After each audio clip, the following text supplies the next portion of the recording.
یہ 14 جولائی 1948 کا دن تھا جب اس وقت کے گورنر جنرل قائد اعظم کو ان کی علالت کے پیش نظر کوچہ سے زیارت منتقل کیا گیا تھا۔ اس کے بعد وہ فقط 60 دن تک ہی زندہ رہ سکے تھے۔ 11 ستمبر 1948 کو اپنے خالق حقیقی سے جا ملے تھے۔ ناظرین، یہ پراسرار کہانی آج تک حل نہیں ہو سکی کہ قائد اعظم کو شدید بیماری کے عالم میں کوچہ سے زیارت منتقل ہونے کا مشورہ کس نے دیا تھا۔ زیارت پہنچنے کے ایک ہفتہ کے اندر ان کی طبیعت اتنی خراب ہوئی کہ ان کی زندگی میں پہلی مرتبہ ان کی صحت خود ان کے لیے پریشانی کا باعث بن گئی۔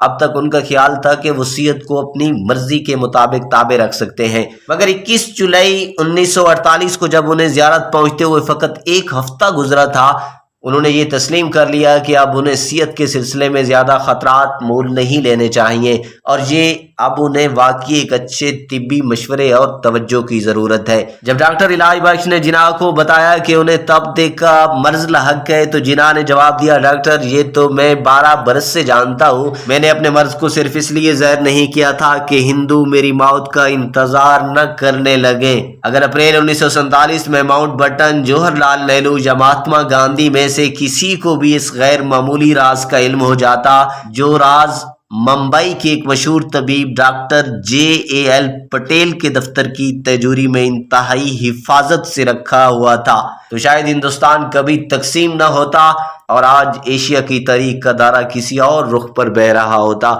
یہ وہ راز تھا جس سے برطانوی سیکرٹ سروس بھی آشنا نہ تھی۔ یہ راز جناح کے پھیپھڑوں کے ایک ایکس رے فلم تھی جس میں بانی پاکستان کے پھیپھڑوں پر ٹیبل ٹینس کی گیند کے برابر 2 بڑے دھبے نظر آ رہے تھے۔ ہر دھبے کے گرد ایک بالا سا تھا جس سے یہ بالکل واضح ہو جاتا تھا کہ تب دیکھ کا مرض جناح کے پھیپھڑوں پر کس قدر جارحانہ انداز میں حملہ آور ہو چکا ہے۔ ماؤنٹ بٹن نے ایک انٹرویو میں بتایا تھا کہ ساری طاقت جناح کے ہاتھ میں تھی، اگر کسی نے مجھے بتایا ہوتا کہ وہ بہت کم عرصے میں ہی وفات ہو جائیں گے تو میں ہندوستان کو کبھی بھی تقسیم نہ ہونے دیتا۔ 11 ستمبر 1948 کو جناح کو اسٹریچر پر ڈال کر ان کے وائی کنگ طیارے تک پہنچایا دیا گیا۔ جب انہیں طیارے تک لے جایا جا رہا تھا تو عملے نے انہیں سلامی دی اور پھر سب یہ دیکھ کر حیران رہ گئے کہ جناح نے انتہائی نقاہت کے باوجود فوراً ہی ان کا جواب دیا۔ ان کے ہاتھ کی جنبش سے محسوس ہوتا تھا کہ انہیں بستر مرگ پر بھی نظم و ضبط کے تقاضوں کا مکمل احساس تھا۔ کوچہ سے کراچی تک کا سفر 2 گھنٹے میں طے ہوا۔ اسی دوران جناح بڑے بے چین رہے، انہیں بار بار آکسیجن دی جاتی رہی۔ یہ فرض کبھی فاطمہ جناح اور کبھی ڈاکٹر الہی بخش ادا کرتے رہے۔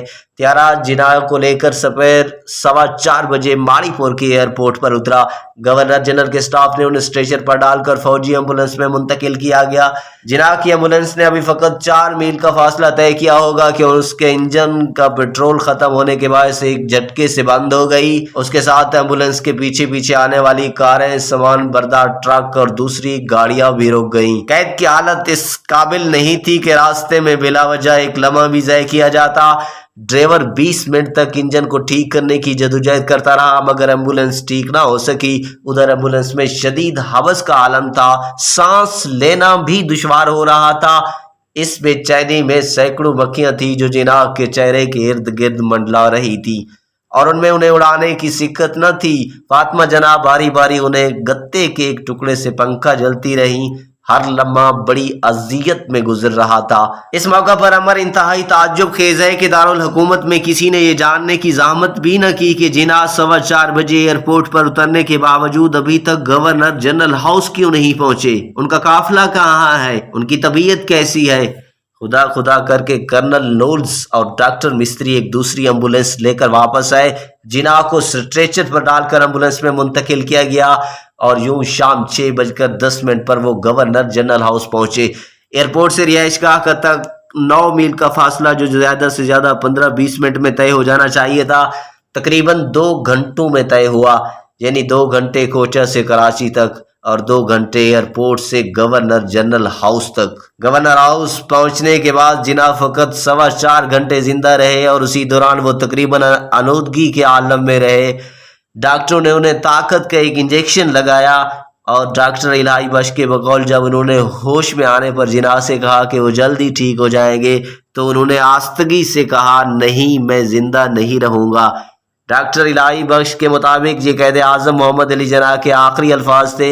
ڈاکٹر ریاض علی شاہ نے لکھا ہے کہ جناح کے آخری الفاظ اللہ پاکستان دے، جبکہ فاطمہ جناح مائی بردر میں لکھتی ہیں جناح نے 2 گھنٹے کی پرسکون اور بے خلل نیند کے بعد اپنی آنکھیں کھولیں، سر اور آنکھوں سے مجھے اپنے قریب بلایا اور میرے ساتھ بات کرنے کی آخری کوشش کی۔ ان کے لبوں سے سرگوشی کے عالم میں نکلا فاتی، خدا حافظ، لا الہ الا اللہ محمد الرسول اللہ۔